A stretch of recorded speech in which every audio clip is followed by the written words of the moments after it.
رب اشرح لي صدري ويسر لي امري واحلل عقدة من لساني يفقهوا قولي.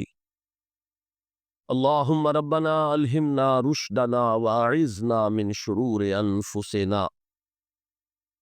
اللهم ارحمنا بالقرآن العظيم. اللهم اجعله لنا اماما ونورا وهدى ورحمة.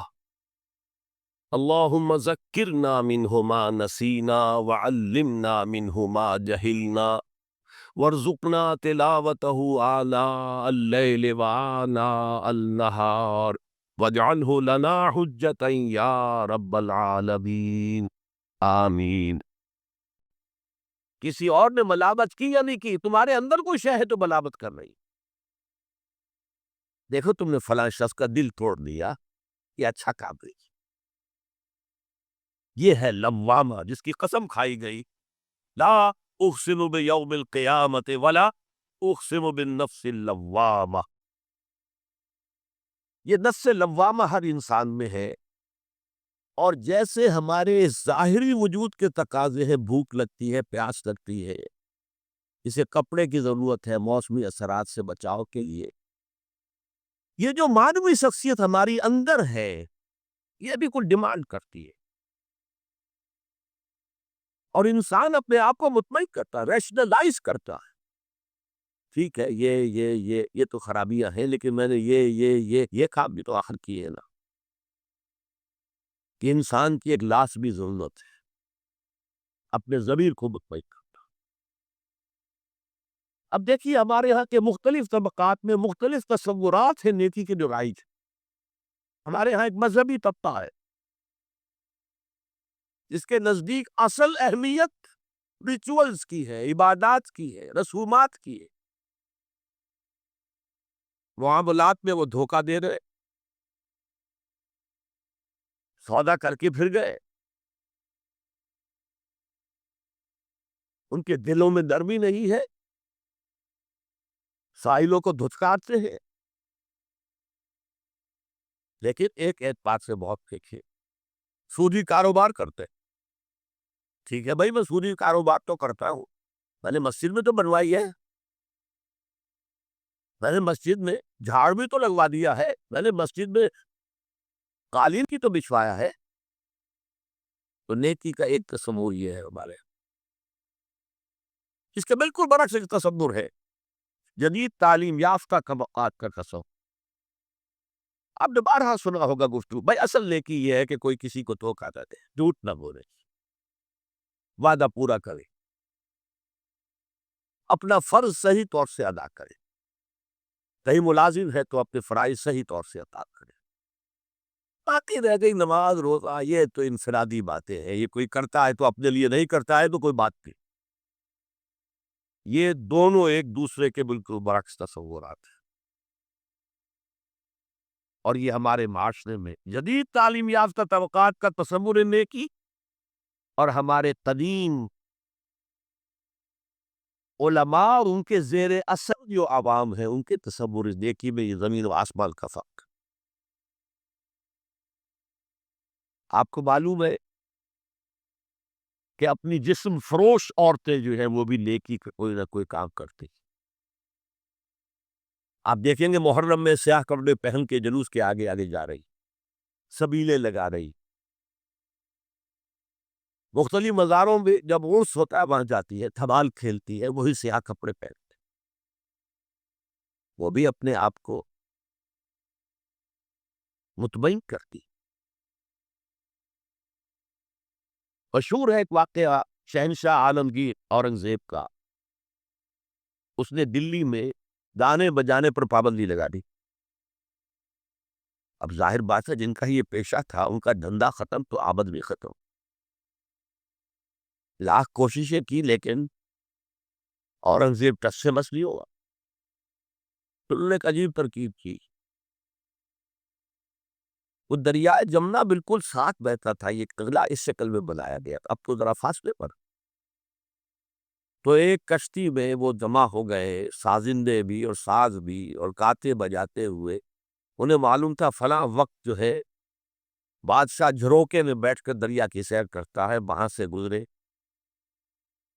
اور ایک شعر گاتے ہوئے گزرے، در کوئے نیک نامی مارا گزر نہ دارند، گر تو نمی پسندی تقدیر ان کا خزارا۔ در کوئے نیک نامی، یہ نیکی جو ہے یہ اس کے کوچے میں ہمارا گزر ہی نہیں۔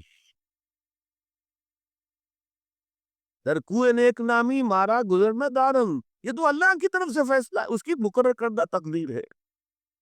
گر تو نمی پسندی تغییر کل قضارا، اگر تجھے پسند نہیں ہے تو تقدیر بدل دے۔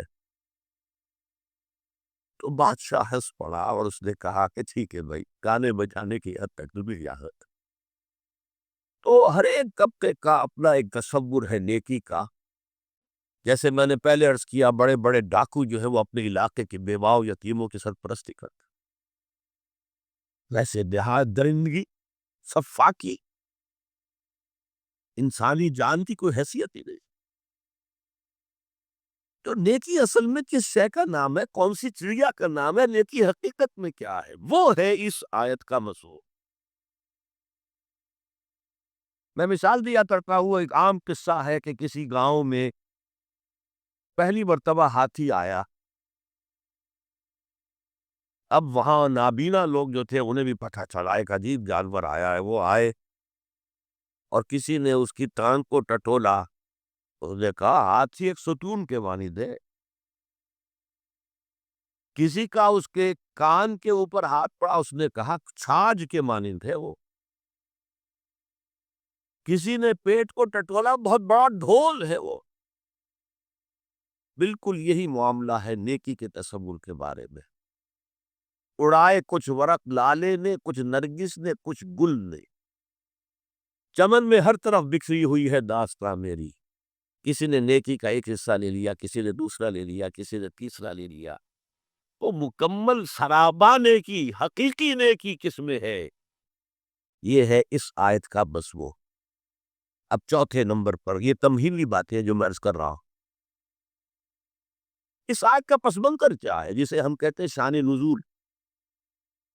کیا بحث چل رہی تھی جس میں ہدایت کے لیے یہ آیت نازل ہوئی؟ ذہن میں رکھیے کہ تحویل قبلہ اس آیت کا پس منظر ہے، شان نزول ہے۔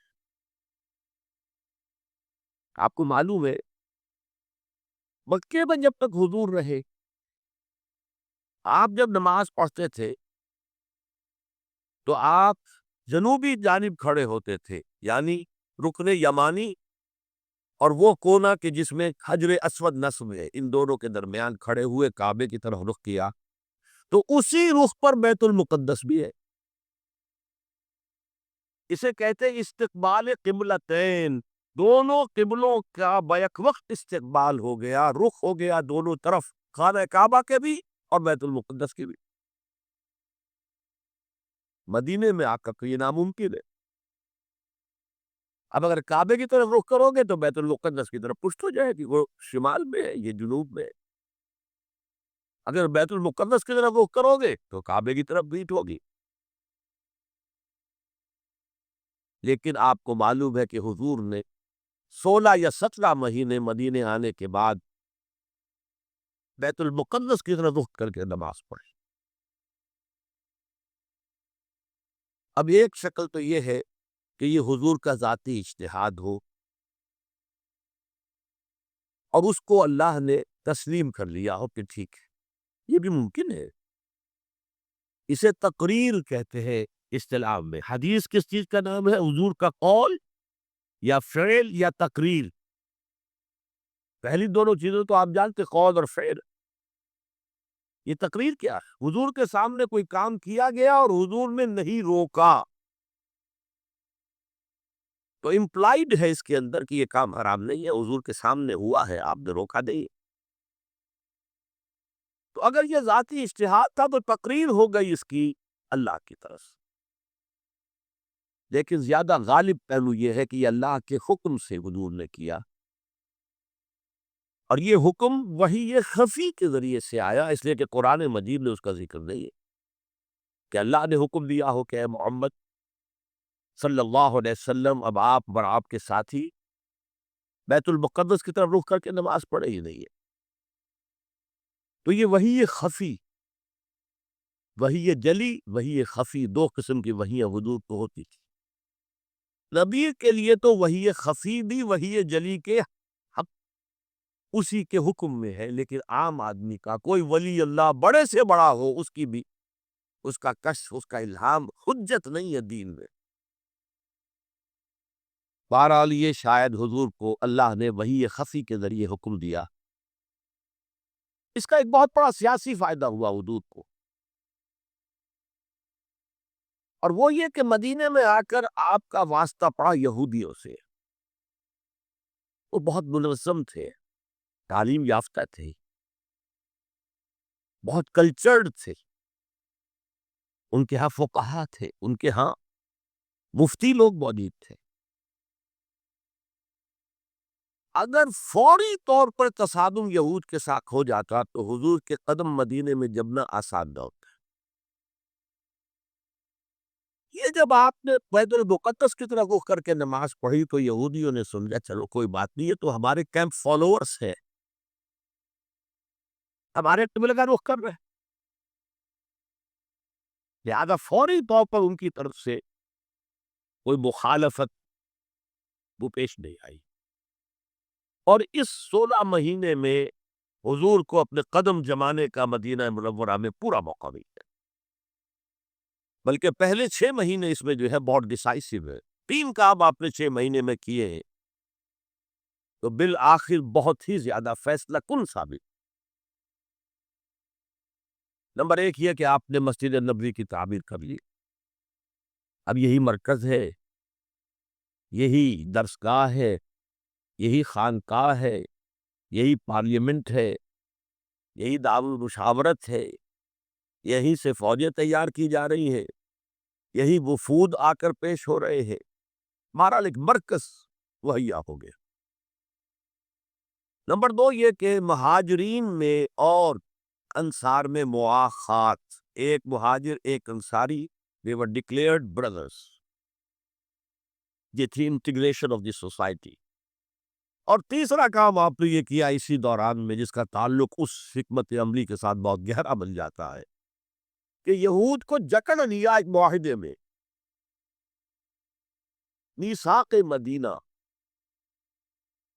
کہ اگر مدینے پر کوئی باہر سے حملہ آور آیا تو ہم سب مل کر واحد امت کی حیثیت سے مدینے کا دفاع کریں گے۔ جوائنٹ ڈیفنس آف مدینہ کا پیکٹ ہو گئے، اور یہ چیز بھی حضور کی کامیابی میں بہت فیصلہ کن ثابت۔ تو اس اعتبار سے یہ تحویل قبلہ جب پھر ہوئی ہے، اور میں نے جو کہا تھا کہ اللہ نے ہی کوئی حکم دیا تھا وحی خفی کے ذریعے، وہ اس سے ثابت ہوتا ہے کہ نہ صرف بہت سے مہاجرین پر یہ بات شاخ گزر رہی تھی، خود حضور پر بھی شاخ گزر رہی تھی کہ میں پیٹھ کیے ہوئے ہوں کعبے کی طرف۔ چنانچہ قرآن مجید میں یہ آیا ہے، قد نرا تقلب وجهك في السماء، اے نبی ہم آپ کے چہرے کا، نگاہوں کا آسمان کی طرف اٹھنا بار بار دیکھتے رہے، آپ منتظر تھے کہ وقت آئے، حکم آئے، وحی آئے اور میں رخ بدل دوں۔ وما جعلنا القبلة التي كنت عليها إلا لنعلم من يتبع الرسول ممن ينقلب على عقبيه، یہ اللہ نے اپنی طرف منسوب کر دیا، اور ہم نے وہ قبلہ جس پر تم اب تک رہے ہو 16 مہینے 17 مہینے، یہ مقرر کیا تھا تاکہ دیکھ لے کہ کون ہے رسول کا اتباع کرنے والے اور کون ہے جو اپنے الٹے پاؤں پھر جانے والے۔ کیا مطلب ہے اس کا؟ مہاجرین مکے سے آئے تھے، ان کے دلوں میں عظمت جو ہے کعبے کی وہ پلی ہوئی تھی اندر ٹھوک ٹھوک کر۔ اب دیکھا اللہ نے حکم نہیں دیا وحی جلی کے ذریعے سے، یہ رسول کا حکم تھا، گویا کہ یہ ایک امتحان ہو گیا کہ کہیں تمہاری حمیت جاہلی، تمہاری محبت جو تمہیں کعبے سے ہے، وہ تمہیں اسلام سے پھیر تو نہیں دیتی۔ آیا تم رسول کے حکم کو مقدم رکھتے ہو اور اپنی کسی سابقہ حمیت، جسے حمیت جاہلی ہم کہہ دیں گے، اس کو مقدم رکھتے ہو؟ یہ ایک سخت امتحان تھا جس میں کہ اہل مکہ جو مہاجرین تھے وہ مبتلا کیے گئے، اور خاص طور پر یہ بات کہ رسول کا حکم ماننے کی تاکید، چاہے ابھی قرآن میں کوئی آیت نہیں آئی ہے، لیکن حقیقی مومن کے لیے رسول کا فرمانا بھی ایسے ہی ہے جیسے کہ اللہ کا فرمان۔ اس کی تربیت بھی ہو گئی، لیکن یہ کہ اکثر کا معاملہ یہ تھا کہ یہ معاملہ شاخ گزر رہا تھا، یہاں تک کہ حضور کا معاملہ بھی تھا، قَدْ نَرَا تَقَلُّبَ وَجْهِكَ فِي السَّمَاءِ فَلَنُوَلِّيَنَّكَ قِبْلَةً تَرْضَاهَا، تو اے نبی ہم بدل دیں گے قبلہ وہ جو آپ کو پسند ہے۔ اب رخ کرو مسجد حرام کی طرف، فَوَلُّوا وُجُوهَكُمْ شَطْرَ الْمَسْجِدِ الْحَرَامِ، اب اپنا رخ کر لو مسجد حرام کی طرف۔ چنانچہ مدینے میں ایک مسجد القبلتین ہے، جو حضرات گئے ہیں زیارت کرتے ہیں، انہوں نے زیارت کی ہو۔ حضور مدینے سے باہر ایک قبیلے کی جگہ تھی، وہ وہاں گئے ہوئے تھے، کوئی دعوت طعام تھی، دوپہر کا کھانا تھا، اسی وقت ظہر کا وقت ہو گیا۔ حضور نے جماعت کھڑی کی اور قبلہ جو ہے بیت المقدس، اسی نماز کے دوران یہ آیات وہی نازل ہو گئی، آپ نے فوراً رخ بدلا اور پوری جماعت نے رخ بدل لیا، اور اسی لیے اس مسجد میں دو قبلے ہیں، دو محرابیں ہیں، ایک شمال کی جانب بیت المقدس کی جانب، دوسری جنوب کی جانب یعنی مکہ مکرمہ کی جانب۔ اب یہ تحویل قبلہ جو ہے، یہ ہے بات اصل میں سمجھنے کی، ایک بہت بڑے فتنے کی بنیاد بن گیا۔ فتنہ آزمائش کو کہتے ہیں، اور فتنہ فساد کو بھی کہتے ہیں۔ فساد یہودیوں کی طرف سے شروع ہوا، یہ کیسا نبی ہے جس کا قبلہ ہی معین نہیں؟ ابھی یہ شمال کی طرف رخ کر کے نماز پڑھ رہا تھا، اور اب اس نے جو ہے جنوب کی طرف رخ کر لیا۔ کیسا رسول ہے، کیسا نبی ہے؟ حضور کے خلاف لوگوں کو بھڑکانے کا انہیں اب ایک موقع آتا ہے، اور آپ کے علم میں ہے کہ اوس اور خزرج کے جو عوام ہیں وہ یہود کے بہت زیر اثر تھے، بہت زیر اثر تھے۔ وہی بات کہ وہ سمجھتے تھے ہمارے پاس نہ کوئی شریعت ہے، نہ کتاب ہے، نہ کوئی قانون ہے، نہ ہمارے یہاں کوئی مفتی ہے، نہ قاضی ہے۔ ان کے ہاں تو کتاب ہے، شریعت ہے، مفتی ہے، قاضی ہے، ان کا تو بال کلچرڈ لوگ ہیں۔ ایک روب تھا ان کا، لہذا یہ ایک ان کو موقع مل گیا کہ اس پر لوگوں کے جذبات کو بھڑکائیں اور حضور سے برگشتہ کر دیں۔ دوسری طرف سادہ لو مسلمانوں کے اندر بھی ایک فتنہ بطور آزمائش آ گیا کہ اگر اصل قبلہ یہ تھا تو یہ 16 مہینے کی نمازیں تو ہماری اکارت نہیں، غلط رخ پر پڑی ہم، اور نماز تو دین کا اصل ستون ہے، اور یہ نماز ہماری ضائع ہو گئی۔ یہ ان کے دلوں میں ایک وسوسہ پیدا ہوا۔ اس پہلو سے اس مسئلے پر بڑی مفصل گفتگو قرآن میں ہوئی ہے، میرے اور آپ کے لیے، بلکہ مجھے اعتراف ہے کہ میں یہ سوچتا رہا اتنی مفصل گفتگو بار بار فَوَلُّوا وُجُوهَكُمْ شَطْرَ الْمَسْجِدِ الْحَرَامِ فَوَلُّوا وُجُوهَكُمْ شَطْرَهُ، یہ بار بار پورے 2 رکوع قرآن مجید ہوئے، سورہ بقرہ کا 17واں رکوع، 18واں رکوع اسی پر، اس لیے کہ ہم اس سینسٹیونیس کا اندازہ نہیں کر سکتے کہ جو اس وقت پیدا ہو گئی تھی اس پر، تحویل قبلہ پر۔ یہ معمولی نہیں بات تھی، یہود نے سمجھ لیا تھا کہ اب معلوم ہوا یہ ایک نئی امت کا آغاز ہے، اس کا مرکز اب نیا بن گیا ہے۔ اب تک وہ سوچ رہے تھے کہ ہمارے ہی، چنانچہ ایک اور واقعہ ہوا تھا کہ یہ عاشورہ کا روزہ رکھتے تھے یہودی۔ حضور نے پوچھا کیوں رکھتے ہو 10ویں محرم کا روزہ؟ انہوں نے کہا کہ اصل میں ہمیں جو نجات ملی تھی فرعون سے، اور فرعون کو جو غرق کیا گیا تھا لاؤ لشکر سمیت، وہ 10 محرم کو ہوا تھا، ہم شکرانے کے طور پر روزہ رکھتے ہیں۔ انہوں نے فرمایا کہ موسیٰ کے تو ہم تم سے زیادہ مستحق ہیں، لہذا مسلمانوں کو حکم دیا کہ تم بھی 10ویں محرم کا روزہ رکھا کرو۔ اب یہ چیزیں ایسی تھیں کہ جس سے وہ پیسیفائڈ تھے ایک طرح سے، کہ نہیں یہ کوئی نئی چیز نہیں ہے، یہ ہمارے کیمپ فالوورز، بلکہ حضور نے فرمایا تم 2 روز کا روزہ رکھو، 9ویں محرم کا بھی 10ویں کا۔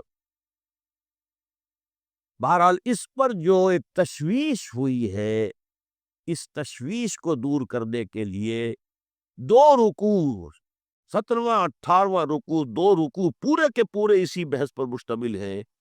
اور اس کے علاوہ اب میں مثال دوں کہ میرا ایک ہاتھ یوں ہے، ایک ہاتھ یوں ہے، بیچ میں میرا جسم ہے، تو اس بحث کا جسم جو ہے وہ تو وہ 2 رکوع ہیں، رکوع 17واں 18واں، لیکن ادھر دور پہلے ایک آیت آ گئی تھی جس نے زمین ہموار کی، للہ المشرق والمغرب فینما تولوا فثم وجہ اللہ۔ 2 رکوع پہلے، مشرق و مغرب سب اللہ کے ہیں، جدھر بھی رخ کرو اللہ کا رخ ہے۔ قبلے کا مطلب یہ تو نہیں ہے کہ اللہ اس سمت میں محدود ہے، معاذ اللہ۔ اللہ کا رخ، اللہ تو مشرق میں ہے، مغرب میں ہے، شمال میں ہے، جنوب میں ہے، فوق میں ہے، تحت میں ہے، ہر جگہ ہے۔ للہ المشرق والمغرب فینما تولوا فثم وجہ اللہ، مشرق و مغرب سب اللہ کے ہیں، جدھر بھی تم رخ کرو گے وہ اللہ کا رخ ہے۔ یہ تمہید ہو گئی تھی۔ اس کے بعد ویسے وہاں جا کر عجیب سا محسوس ہوتا ہے کہ یہاں تو کچھ سیاق و سباق تو تھا نہیں، یہ آیت کس حوالے سے آئی ہے؟ اصل میں اس بحث کے لیے تمہید وہاں سے شروع کر کے بات چھوڑ دی گئی، اور پھر 2 رکوع آگے جو ہے وہ یہ آیت آ گئی کہ اگر ابھی کوئی ریزیڈول ایفیکٹ باقی ہے تو اب ان سے کہا جا رہا ہے سخن شناس نئی دل برا خطائی جاست۔ لوگوں تم بات نہیں سمجھتے، سخن شناس نہیں ہو اے میرے محبوب، دل برا سخن شناس نئی دل برا خطائی جا، خطا یہاں ہے۔ تم جسے اصل نیکی سمجھ بیٹھے ہو، ریچول، ظاہری شکل، وہ اصل نیکی نہیں ہے، وہ کل نیکی نہیں ہے۔ نیکی تو اصل میں ایک روح ہے جو پورے وجود میں سرایت کرتی ہے، ایک بالکل مختلف انسان وجود میں لاتی ہے، ایک پورا مختلف کردار وجود میں لاتی ہے۔ نیکی تو حقیقت میں وہ ہے، جیسے کہ ہمیں معلوم ہے نماز کا ایک ظاہر ہے، فقہ اس سے بحث کرے گی، لیکن اصل نماز آپ کو اللہ کی حضوری کا شرف حاصل ہوا، کچھ حضور قلب میسر آیا، کوئی خشوع و خضوع ہوا، کوئی اللہ کے ساتھ مخاطبت اور مکالمے کی صورت پیدا ہوئی؟ کیا تم نے جب سجدہ کیا تو محسوس کیا کہ تم نے اپنے رب کے قدموں پر اپنا سر رکھ دیا ہے؟ اگر یہ نہیں ہے تو ٹھیک ہے، فقہی نماز ادا ہو گئی، اصل نماز تو ادا نہیں، نماز کی روح تو تم نے نہیں پائی۔ تو ہر شے کا ایک ظاہر ہے اور ایک اس کی روح ہے، باطنی روح۔ ہم اپنی مجبوری سے ظاہری ہی بات کو دیکھ سکتے ہیں، روح تو ہماری نگاہوں کے سامنے ہے نہیں، جس کا نتیجہ یہ نکلتا ہے کہ صرف ظاہر ہی ظاہر رہ جاتا ہے، روح کی طرف توجہ ہی نہیں ہوتی۔ اور یہی سب سے بڑا الزام، سب سے بڑی تنقید حضرت مسیح کی تھی یہودیوں پر۔ تم مچھر چھانتے ہو اور سموچے اونٹ نکل جاتے ہو۔ ظاہری معاملات میں، فقہی معاملات میں بحثیں ہو رہی ہیں، مفصل بحثیں ہو رہی ہیں، اور کفر کے فتوے لگ رہے ہیں، تم نے اگر یہ کر دیا تو یہ ہو گیا، اور سموچے اونٹ نکل رہے ہو، حرام کاموں میں تم ملوث ہو، سود تم لے رہے ہو۔ یہ ہے کہ تمہارا معاملہ سارا کا سارا دین کی ظاہر سے رہ گیا۔ اور یہ جو فرمایا کہ تمہاری مثال ان قبروں کی سی ہے جن کے اوپر تو سفیدی کر رکھی ہے لیکن اندر گلی سڑی ہڈیوں کے سوا کچھ نہیں۔ روح دین سے تم ناآشنا ہو چکے ہو، محبت خداوندی تم میں نہیں ہے، لیکن ظاہر پرستی ہے، مظاہر پرستی ہے، ریچولزم ہے، تمہارا دین یہ بن کر رہ گیا۔ آج ہمارے ہاں بھی صورتحال مختلف نہیں ہے۔ میں عرض کر چکا ہوں، سب سے بڑا طبقہ ہمارے ہاں ظاہر بات ہے کہ جو ہمارے علماء کے زیر اثر ہے، اور وہ فقہا ہے، اور فقیہ کا کام ہی ہے کہ وہ ظاہر سے بحث کرے، باطن سے تو بحث ہی نہیں کر سکتا۔ لہٰذا ریچولز ہی ریچولز رہ گئے ہیں، حقیقی روح ہر شے کی ختم ہو چکی، رہ گئی رسم ازاں روح بلالی نہ رہی، اور فلسفہ رہ گیا تلقین غزالی نہ رہی۔ نماز و روزہ و قربانی و حج یہ سب باقی ہے، تو باقی نہیں۔ اب آئیے اس پر غور کیجئے، جو میں نے عرض کیا تھا لیس البر، اب زبر اور پیش میں زمین و آسمان کا فرق ہو جاتا ہے۔ لیس البر ہوتا جیسا کہ ہے سورہ بقرہ میں آگے جا کر، لیس البر ان تأتوا البیوت من ظہورہا، ان کے ہاں یہ قاعدہ تھا یا ایک رواج ہو گیا تھا کہ اگر احرام باندھ کر گھر سے نکل آئے اور اب کسی ضرورت سے گھر جانا پڑا، دروازے سے نہیں داخل ہوئے، ایک دفعہ احرام باندھ کے نکل آئے، اب کیسے جائیں واپس؟ تو گھر کے پچھواڑے سے دیوار پھلانگ کے جاتے تھے، تو وہاں کہا یہ کوئی نیکی نہیں ہے۔ لیس البر ہوتا تو اس کا مطلب ہوتا سرے سے کوئی نیکی نہیں ہے، یہ تو بڑا من گھڑت ایک خیال ہے۔ لیس البر یہ خبر ہے جسے مقدم کیا گیا ہے، اور اس کا مفہوم اب ہو گیا حصر کا، کل نیکی یہ نہیں ہے، یعنی نیکی کا ظاہر بھی ضروری ہے۔ یہ نہ سمجھو کہ نماز کا ظاہر کوئی معنی نہیں رکھتا، طہارت حاصل ہوئی ہے یا نہیں ہوئی ہے، وضو صحیح ہوا ہے یا نہیں ہوا ہے، جو پانی استعمال کیا تھا وہ بھی پاک تھا کہ نہیں تھا، یہ ساری چیزیں ضروری ہے، دین کا ظاہر بھی ضروری ہے۔ یہ نہ نفی کیجئے کہ ان فقہا کا کیا ہے، ظاہر ہی کو لیتے ہیں۔ ہمارے ہاں بعض جو ہے انتہا پسند جو ہے، جو ملنگ ٹائپ صوفی ہوتے ہیں، ایک تو حقیقی کوئی صوفی ہو، ایک ملنگ وہ ان تمام چیزوں کو چھوڑ بیٹھ، جیسے میں نے آپ کو شعر سنایا تھا اور اختلاف بھی کیا تھا، مولانا روم نے کچھ زیادتی کی ہے، سختی کی ہے، انداز بیان اچھا نہیں ہے کہ ماز قرآن مغزہ برداشتیم گستخاں پیش سگاں انداختیم، ہم نے قرآن سے اس کا اصل مغز جو ہے وہ کشید کر لیا ہے، ہڈی کا گودا ہم نے کھینچ لیا، اب ہڈی خالی ہم نے پھینک دیے۔ یہ ہمارے صوفیہ میں سے بعض کا طرز عمل رہا ہے جو غلط نہیں، ظاہر بھی اہم ہے، ظاہر بھی نیکی ہے۔ صلو کما رأیتمونی اصلی، نماز پڑھو اسی طرح جیسے مجھے دیکھتے ہو کہ میں نماز پڑھتا، ظاہر بھی کنفرم کرنا چاہیے اس کے ساتھ، لیکن اصل شے نماز میں توجہ ہے، انابت ہے، خشوع ہے، خضوع ہے، حضور قلب ہے۔ لہذا یہاں ترجمہ ہوگا کل نیکی یہی نہیں ہے کہ تم اپنے چہرے مشرق اور مغرب کی طرف کرو، یہ تو ظاہر ہے۔ اور اس میں مجھے غالب کا شعر یاد آ رہا ہے، قبلے کو اہل نظر قبلہ نما کہتے ہو، ہے پرے سرحد ادراک سے اپنا مسجود، جسے ہم سجدہ کر رہے ہیں وہ تو ہمارے ادراک اور شعور اور وہم اور خیال اور تصور اور تخیل سے وراء الورا وراء الورا وراء الورا ہے، پرے سرحد ادراک سے اپنا مسجود، قبلے کو اہل نظر قبلہ نما کہتے ہیں، یہ کعبہ تو قبلہ نما ہے۔ بہرحال اب اس کی نفی کرتے ہوئے، جزوی نفی، کلی نفی نہیں، لیس البر کل نیکی یہ نہیں ہے کہ تم اپنے چہرے مشرق اور مغرب کی طرف کر لو، ولکن البر، بلکہ نیکی اس کی ہے، یہاں پر بھی اب لفظ محذوف ہے، ولکن البر بر من آمن باللہ والیوم الآخر، نیکی تو حقیقت میں اس کی ہے۔ اس میں آگے بڑھنے سے پہلے مجھے یاد آیا کہ میں بر کے مفہوم پر بھی کچھ گفتگو کر لوں، بر کسے کہتے ہیں؟ بہت عمدہ باتیں جو ہے پہلے کہی ہیں، بر اور بر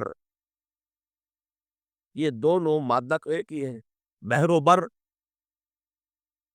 جب تک انسان سمندر میں رہتا ہے، آج کا تو خیر تصور نہ کیجئے، پہاڑوں جیسے جو ہے پہاڑ سمندر میں چل رہے ہوتے، عام حالات میں کوئی اس کے ادھر ادھر جو ہے کوئی ہچکولے محسوس نہیں ہوتے، لیکن پرانے زمانے کے سمندر کا تصور کیجئے تو ہر وقت وہ ہے آدمی غیر مطمئن ہوتا تھا، اسی وقت کچھ ہو سکتا ہے، اچکول آ رہا ہے، ادھر سے آ رہا ہے، ادھر سے آ رہا ہے، تو دل میں ایک خوف سا رہتا تھا، ایک بے چینی سی رہتی تھی، عدم تحفظ کا ایک احساس رہتا تھا، برف پر خشکی پر آتے ہی اطمینان ہو گئے۔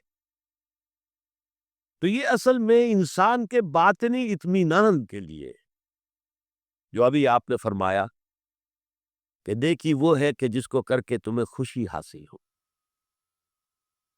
اور فتویٰ اپنے دل سے لے لیا کرو، ما حاک فی صدرک، جو کچھ تمہارے سینے کے اندر جو کچھ جس سے کھدبد ہو جائے، جس سے بے چینی ہو جائے، وہ اسم ہے، وہ گناہ ہے۔ الاسم ما حاک فی صدرک وکرہت ان یطلع علیہ، اور گناہ وہ ہے کہ جس کے بارے میں تمہیں یہ پسند نہ ہو کہ لوگوں کو اس کی اطلاع ہو، وہ گناہ ہے۔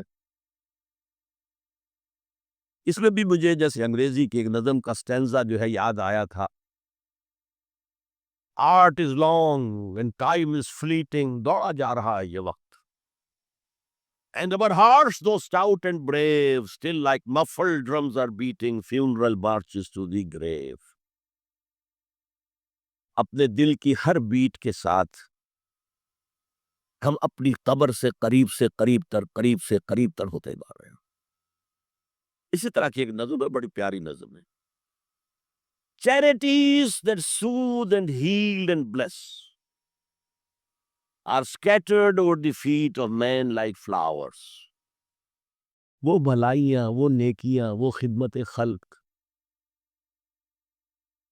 charities which soothe and bless and heals، دل کے اوپر مرہم سا رکھا جاتا ہے نیک کام کر کے، دل کو خوشی ہوتی ہے نیک کام کر کے۔ charities that soothe and heal and bless are scattered over the feet of men like flowers، یہ تو ان پھولوں کے مانند ہے جو انسان کے قدموں میں پڑے ہوئے ہیں، جس کو چاہے اٹھا لے، جو چاہے اٹھا لے۔ No mystery is here, no special boon for the high and not for the low۔ The smoke ascends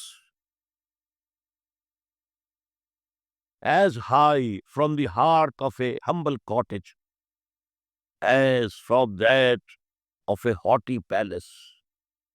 دھواں اٹھتا ہے تو ایک کٹیا میں جو چولہا جل رہا ہے اس سے بھی اٹھے گا تو جائے گا اوپر، اور محل کا کوئی بہت بڑا کچن ہے تو اس سے بھی اٹھے گا تو اوپر جائے گا۔ لہذا یہ غریب اور امیر کا فرق نہیں ہے، ہر شخص اس نیکی میں سے حصہ لے سکتا ہے۔ تمہارے پاس ایک روٹی تھی، تم نے آدھی دے دی کسی مانگنے والے کو، تمہارا حصہ ہو گیا، بہت بڑا حصہ ہو گیا۔ اور کسی بڑے امیر آدمی نے 150 جو ہے مسکین کو کھانا کھلا دیا، وہ اس کے قریب بھی نہیں آ سکے گا اس اجر و ثواب کے اعتبار سے، اس شخص کے کہ جس کے پاس ایک ہی روٹی تھی اور اس نے آدھی دے۔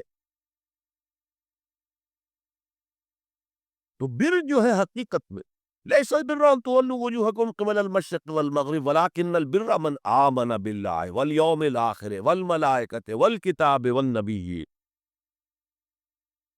میں بھی ایک زمانے میں اس پر کچھ متردد سا ہوتا تھا، کچھ سوچتا تھا، یہ نیکی کیا تعلق تو ہم عمل سے سمجھتے ہیں، یہاں ایمان کی بحث کی کیا ضرورت ہے؟ ایمان تو ایک باطنی حقیقت ہے، نیکی جو ہے وہ ایک ظاہری خارجی حقیقت ہے۔ لیکن پھر سمجھ میں آیا کہ اصل نیکی وہ نیت ہے جس کے ساتھ وہ کام کیا جا رہا ہے۔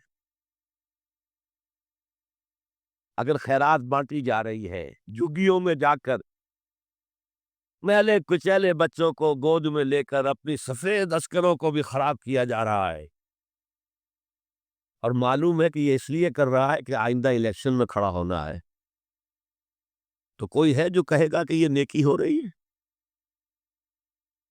کام تو بظاہر بڑی نیکی کا کام ہے۔ کسی اور نے ملامت کی یا نہیں کی، تمہارے اندر کوئی شے ہے جو ملامت کر رہی،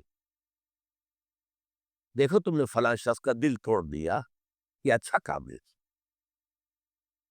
یہ ہے لوامہ جس کی قسم کھائی گئی لا اقسم بیوم القیامت ول اقسم بالنفس اللوامہ.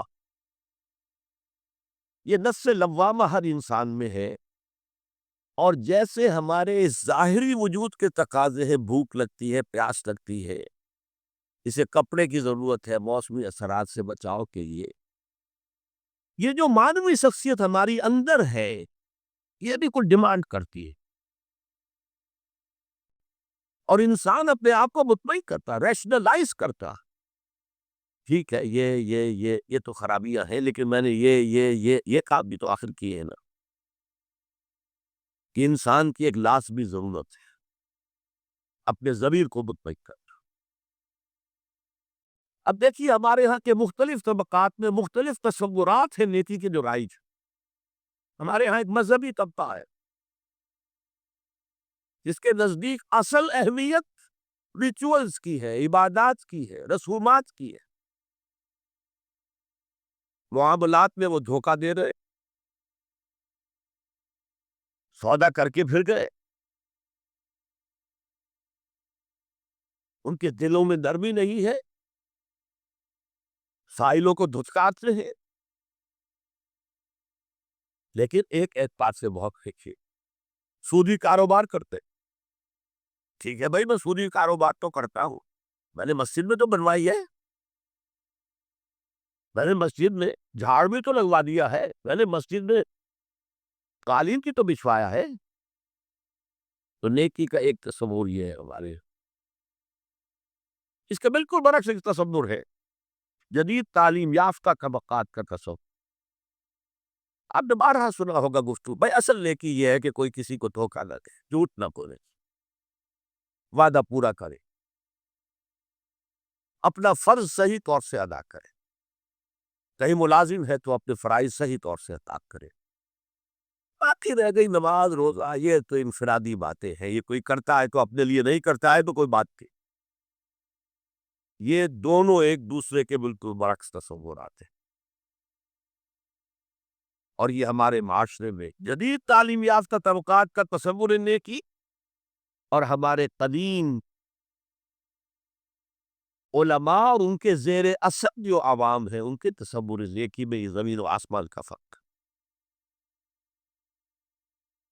آپ کو معلوم ہے کہ اپنی جسم فروش عورتیں جو ہیں وہ بھی نیکی کا کوئی نہ کوئی کام کرتے. آپ دیکھیں گے محرم میں سیاہ کپڑے پہن کے جلوس کے آگے آگے جا رہی، سبیلے لگا رہی، مختلف مزاروں میں جب عرس ہوتا ہے وہاں جاتی ہے، دھمال کھیلتی ہے، وہی سیاہ کپڑے پہنتے، وہ بھی اپنے آپ کو مطمئن کرتی. مشہور ہے ایک واقعہ شہنشاہ عالمگیر اورنگزیب کا، اس نے دلی میں گانے بجانے پر پابندی لگا دی. اب ظاہر بات ہے جن کا یہ پیشہ تھا ان کا دھندا ختم تو آمدنی ختم. لاکھ کوششیں کی لیکن اورنگزیب ٹس سے مس نہیں ہو. تو انہوں نے ایک عجیب ترکیب کی، وہ دریائے جمنا بالکل ساتھ بہتا تھا، یہ قلعہ اس شکل میں بنایا گیا تھا، اب تو ذرا فاصلے پر. تو ایک کشتی میں وہ جمع ہو گئے، سازندے بھی اور ساز بھی اور گاتے بجاتے ہوئے. انہیں معلوم تھا فلاں وقت جو ہے بادشاہ جھروکے میں بیٹھ کر دریا کی سیر کرتا ہے، وہاں سے گزرے اور ایک شعر گاتے ہوئے گزرے. در کوئے نیک نامی مارا گزر نہ دارم، در تو نمی پسندی تقدیر قدارا. در کوئے نیک نامی، یہ نیکی جو ہے اس کے کوچے میں ہمارا گزر ہی نہیں ہے. در کوئے نیک نامی مارا گزر نہ دارم، یہ تو اللہ کی طرف سے فیصلہ ہے، اس کی مقرر کردہ تقدیر ہے. گر تو نمی پسندی تغییر کل قضارا، اگر تجھے پسند نہیں ہے تو تقدیر بدل دے. تو بادشاہ ہنس پڑا اور اس نے کہا کہ ٹھیک ہے بھائی، گانے بجانے کی حد تک تمہیں اجازت. تو ہر ایک طبقے کا اپنا ایک تصور ہے نیکی کا. جیسے میں نے پہلے عرض کیا بڑے بڑے ڈاکو جو ہے وہ اپنے علاقے کے بیواؤں یتیموں کی سرپرستی کرتے، ویسے نہایت درندگی، صفاقی، انسانی جان کی کوئی حیثیت ہی نہیں. تو نیکی اصل میں کس شے کا نام ہے، کون سی چڑیا کا نام ہے، نیکی حقیقت میں کیا ہے، وہ ہے اس آیت کا مضمون۔ میں مثال دیا کرتا ہوں، ایک عام قصہ ہے کہ کسی گاؤں میں پہلی مرتبہ ہاتھی آیا۔ اب وہاں نابینا لوگ جو تھے انہیں بھی پتہ چلا ایک عجیب جانور آیا ہے، وہ آئے اور کسی نے اس کی ٹانگ کو ٹٹولا، اس نے کہا ہاتھی ایک ستون کے مانند ہے۔ کسی کا اس کے کان کے اوپر ہاتھ پڑا، اس نے کہا چھاج کے مانند ہے وہ۔ کسی نے پیٹ کو ٹٹولا، بہت بڑا ڈھول ہے وہ۔ بالکل یہی معاملہ ہے نیکی کے تصور کے بارے میں۔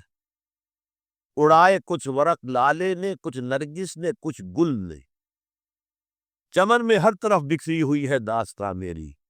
کسی نے نیکی کا ایک حصہ لے لیا، کسی نے دوسرا لے لیا، کسی نے تیسرا لے لیا۔ وہ مکمل سرابہ نیکی، حقیقی نیکی کس میں ہے، یہ ہے اس آیت کا مضمون۔ اب چوتھے نمبر پر یہ تمہیدی باتیں جو میں عرض کر رہا ہوں، اس آیت کا پس منظر کیا ہے جسے ہم کہتے ہیں شان نزول؟ کیا بحث چل رہی تھی جس میں ہدایت کے لیے یہ آیت نازل کی؟ ذہن میں رکھیے کہ تحویل قبلہ اس آیت کا پس منظر ہے، شان نزول ہے۔ آپ کو معلوم ہے مکے میں جب تک حضور رہے، آپ جب نماز پڑھتے تھے تو آپ جنوبی جانب کھڑے ہوتے تھے، یعنی رکن یمانی اور وہ کونا کہ جس میں حجر اسود نصب ہے، ان دونوں کے درمیان کھڑے ہوئے کعبے کی طرف رخ کیا، تو اسی رخ پر بیت المقدس بھی ہے۔ اسے کہتے ہیں استقبال قبلتین، دونوں قبلوں کا بیک وقت استقبال ہو گیا، رخ ہو گیا دونوں طرف، خانہ کعبہ کے بھی اور بیت المقدس کی بھی۔ مدینے میں آ کر تو یہ ناممکن ہے۔ اب اگر کعبے کی طرف رخ کرو گے تو بیت المقدس کی طرف پشت ہو جائے گی، وہ شمال میں ہے، یہ جنوب میں ہے۔ اگر بیت المقدس کی طرف رخ کرو گے تو کعبے کی طرف پیٹھ ہوگی۔ لیکن آپ کو معلوم ہے کہ حضور نے 16 یا 17 مہینے مدینے آنے کے بعد بیت المقدس کی طرف رخ کر کے نماز پڑھی۔ اب ایک شکل تو یہ ہے کہ یہ حضور کا ذاتی اجتہاد ہو اور اس کو اللہ نے تسلیم کر لیا ہو کہ ٹھیک ہے، یہ بھی ممکن ہے۔ اسے تقریر کہتے ہیں اصطلاح میں۔ حدیث کس چیز کا نام ہے؟ حضور کا قول یا فعل یا تقریر۔ پہلی دونوں چیزیں تو آپ جانتے، قول اور فعل۔ یہ تقریر کیا ہے؟ حضور کے سامنے کوئی کام کیا گیا اور حضور نے نہیں روکا، تو امپلائیڈ ہے اس کے اندر کہ یہ کام خراب نہیں ہے، حضور کے سامنے ہوا ہے، آپ نے روکا نہیں۔ تو اگر یہ ذاتی اجتہاد تھا تو تقریر ہو گئی اس کی اللہ کی طرف سے۔ لیکن زیادہ غالب پہلو یہ ہے کہ یہ اللہ کے حکم سے حضور نے کیا، اور یہ حکم وحی خفی کے ذریعے سے آیا، اس لیے کہ قرآن مجید میں اس کا ذکر نہیں ہے کہ اللہ نے حکم دیا ہو کہ اے محمد صلی اللہ علیہ وسلم اب آپ اور آپ کے ساتھی بیت المقدس کی طرف رخ کر کے نماز پڑھے ہی نہیں ہے۔ تو یہ وحی خفی، وحی جلی، وحی خفی، دو قسم کی وحیاں حضور کو ہوتی تھی۔ نبی کے لیے تو وحی خفی بھی وحی جلی کے حق اسی کے حکم میں ہے، لیکن عام آدمی کا کوئی ولی اللہ بڑے سے بڑا ہو، اس کی بھی اس کا کشف، اس کا الہام حجت نہیں ہے دین میں۔ بہرحال یہ شاید حضور کو اللہ نے وحی خفی کے ذریعے حکم دیا، اس کا ایک بہت بڑا سیاسی فائدہ ہوا حضور کو، اور وہ یہ کہ مدینے میں آ کر آپ کا واسطہ پڑا یہودیوں سے۔ وہ بہت منظم تھے، تعلیم یافتہ تھے، بہت کلچرڈ تھے، ان کے ہاں فقہا تھے، ان کے ہاں مفتی لوگ موجود تھے۔ اگر فوری طور پر تصادم یہود کے ساتھ ہو جاتا تو حضور کے قدم مدینے میں جمنا آسان نہ ہوتا۔ یہ جب آپ نے بیت المقدس کی طرف رخ کر کے نماز پڑھی تو یہودیوں نے سمجھا چلو کوئی بات نہیں ہے، تو ہمارے کیمپ فالوورز ہیں، ہمارے قبلہ کا رخ کر رہے ہیں، لہذا فوری طور پر ان کی طرف سے کوئی مخالفت وہ پیش نہیں آئی، اور اس 16 مہینے میں حضور کو اپنے قدم جمانے کا مدینہ منورہ میں پورا موقع مل گیا، بلکہ پہلے 6 مہینے اس میں جو ہے بہت ڈیسائسو ہے، 3 کام آپ نے 6 مہینے میں کیے ہیں تو بالآخر بہت ہی زیادہ فیصلہ کن ثابت۔ نمبر 1 یہ کہ آپ نے مسجد نبوی کی تعمیر کر لی، اب یہی مرکز ہے، یہی درسگاہ ہے، یہی خانقاہ ہے، یہی پارلیمنٹ ہے، یہی دارالمشاورت ہے، یہیں سے فوجیں تیار کی جا رہی ہیں، یہی وفود آ کر پیش ہو رہے ہیں، بہرحال ایک مرکز مہیا ہو گئے۔ نمبر 2 یہ کہ مہاجرین میں اور انصار میں مواخات، ایک مہاجر ایک Ansari, they were declared brothers، یہ تھی انٹیگریشن آف دی سوسائٹی۔ اور تیسرا کام آپ نے یہ کیا اسی دوران میں، جس کا تعلق اس حکمت عملی کے ساتھ بہت گہرا بن جاتا ہے، کہ یہود کو جکڑ لیا ایک معاہدے میں، میثاق مدینہ، کہ اگر مدینے پر کوئی باہر سے حملہ آور آیا تو ہم سب مل کر واحد امت کی حیثیت سے مدینے کا دفاع کریں گے، جوائنٹ ڈیفنس آف مدینہ کا پیکٹ ہو گئے، اور یہ چیز بھی حضور کی کامیابی میں بہت فیصلہ کن ثابت۔ تو اس اعتبار سے یہ تحویل قبلہ جب پھر ہوئی ہے، اور میں نے جو کہا تھا کہ اللہ نے ہی کوئی حکم دیا تھا وحی خفی کے ذریعے، وہ اس سے ثابت ہوتا ہے کہ نہ صرف بہت سے مہاجرین پر یہ بات شاخ گزر رہی تھی، خود حضور پر بھی شاخ گزر رہی تھی کہ میں پیٹھ کیے ہوئے ہوں کعبے کی طرف۔ چنانچہ قرآن مجید میں یہ آیا ہے، قد نرا تقلب وجهک فی السماء، اے نبی ہم آپ کے چہرے کا، نگاہوں کا آسمان کی طرف اٹھنا بار بار دیکھتے رہے۔ آپ منتظر تھے کہ وقت آئے، حکم آئے، وحی آئے اور میں رخ بدل دوں۔ وما جعلنا القبلة التي كنت عليها إلا لنعلم من يتبع الرسول ممن ينقلب على عقبيه، یہ اللہ نے اپنی طرف منسوخ کر دیا، اور ہم نے وہ قبلہ جس پر تم اب تک رہے ہو 16 مہینے 17 مہینے، یہ مقرر کیا تھا تاکہ دیکھ لیں کہ کون ہے رسول کا اتباع کرنے والے اور کون ہیں جو اپنے الٹے پاؤں پھر جانے والے۔ کیا مطلب ہے اس کا؟ مہاجرین مکے سے آئے تھے، ان کے دلوں میں عظمت جو ہے کعبے کی وہ پلی ہوئی تھی اندر ٹھوک ٹھوک کر۔ اب دیکھا اللہ نے حکم نہیں دیا وحی جلی کے ذریعے سے، یہ رسول کا حکم تھا، گویا کہ یہ ایک امتحان ہو گیا کہ کہیں تمہاری حمیت جاہلی، تمہاری محبت جو تمہیں کعبے سے ہے، وہ تمہیں اسلام سے پھیر تو نہیں دیتی؟ آیا تم رسول کے حکم کو مقدم رکھتے ہو اور اپنی کسی سابقہ حمیت، جسے حمیت جاہلی ہم کہہ دیں گے، اس کو مقدم رکھتے ہو؟ یہ ایک سخت امتحان تھا جس میں کہ اہل مکہ جو مہاجرین تھے وہ مبتلا کیے گئے، اور خاص طور پر یہ بات کہ رسول کا حکم ماننے کی تاکید، چاہے ابھی قرآن میں کوئی آیت نہیں آئی ہے، لیکن حقیقی مومن کے لیے رسول کا فرمانا بھی ایسے ہی ہے جیسے کہ اللہ کا فرمان۔ اس کی تربیت بھی ہو گئی، لیکن یہ کہ اکثر کا معاملہ یہ تھا کہ یہ معاملہ شاق گزر رہا تھا، یہاں تک کہ حضور کا معاملہ بھی تھا، قد نرا تقلب وجهک فی السماء فلنولینک قبلۃ ترضاها، تو اے نبی ہم بدل دیں گے قبلہ وہ جو آپ کو پسند ہے، اب رخ کرو مسجد حرام کی طرف، فولوا وجوہکم شطر المسجد الحرام، اب اپنا رخ کر لو مسجد حرام کی طرف۔ چنانچہ مدینے میں ایک مسجد القبلتین ہے، جو حضرات گئے ہیں زیارت کرتے ہیں، انہوں نے زیارت کی ہو۔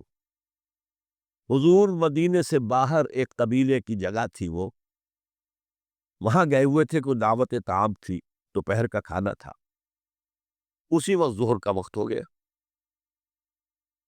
حضور نے جماعت کھڑی کی اور قبلہ جو ہے بیت المقدس، اسی نماز کے دوران یہ آیات وہی نازل ہو گئے۔ آپ نے فوراً رخ بدلا اور پوری جماعت نے رخ بدل لیا، اور اسی لیے اس مسجد میں دو قبلے ہیں، دو محرابیں ہیں، ایک شمال کی جانب بیت المقدس کی جانب، دوسری جنوب کی جانب یعنی مکہ مکرمہ۔ اب یہ تحویل قبلہ جو ہے، یہ ہے بات اصل میں سمجھنے کی، ایک بہت بڑے فتنے کی بنیاد بن گیا۔ فتنہ آزمائش کو کہتے ہیں، اور فتنہ فساد کو بھی کہتے ہیں۔ فساد یہودیوں کی طرف سے شروع ہوا، یہ کیسا نبی ہے جس کا قبلہ ہی معین نہیں؟ ابھی یہ شمال کی طرف رخ کر کے نماز پڑھ رہا تھا، اور اب اس نے جو ہے جنوب کی طرف رخ کر لیا۔ کیسا رسول ہے یہ؟ کیسا نبی ہے؟ حضور کے خلاف لوگوں کو بھڑکانے کا انہیں اب ایک موقع آتا ہے۔